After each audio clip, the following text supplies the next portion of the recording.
Не една, не две, дури 3 причини има што спикерот Талат Џафери не го стави на гласање предлогот за одземање на имунитетот на неговиот претходник Трајко Велјановски. Прво, истекол рокот од 3 дена. Второ, некои пратеници првенствено Мухамед Зекири дофрлала место. И трето, комисијата со која председава Павле Богоевски немала конкретен предлог до собранието. На редовниот брифинг, обсипан со безброј новинарски подпрашања, зошто најави па не објави гласање, Џафери рече дека стетницата морал да ја закаже, но немал што да стави на гласање, иако правната логика на комисискиот извештај е да нема одземање имунитет. Тврди дека не се раководел од лични чувства кон Велјановски. Имам милион причини за лични чувства, но функцијата не ми дозволува. Мене ми се пријатели сите 120 пратеници. Јас сум должен да го штитам интегритетот на институцијата. За изјавата на обвинителката Русковска немам коментар, но одговорноста за евентуално бегство секако е кај судот.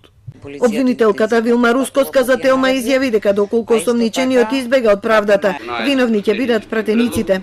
Во неделата седмицата закажана за 21 часот заврши без епилог нешто по 24 часот. Кога ќе ставиме на гласање? Во Мицевски не може така. 30 секунди да ставиме ова. кажам, Значи немој молби.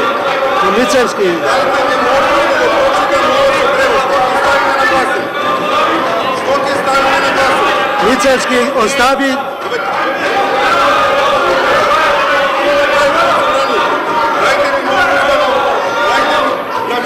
Дайте ми услови да читам.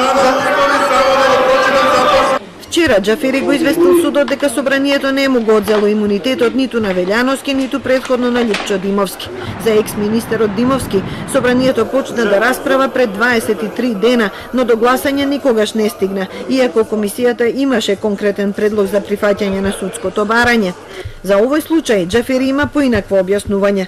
Во собранието немало доволно пратеници од мнозинството кои би гласале за одземање на имунитет.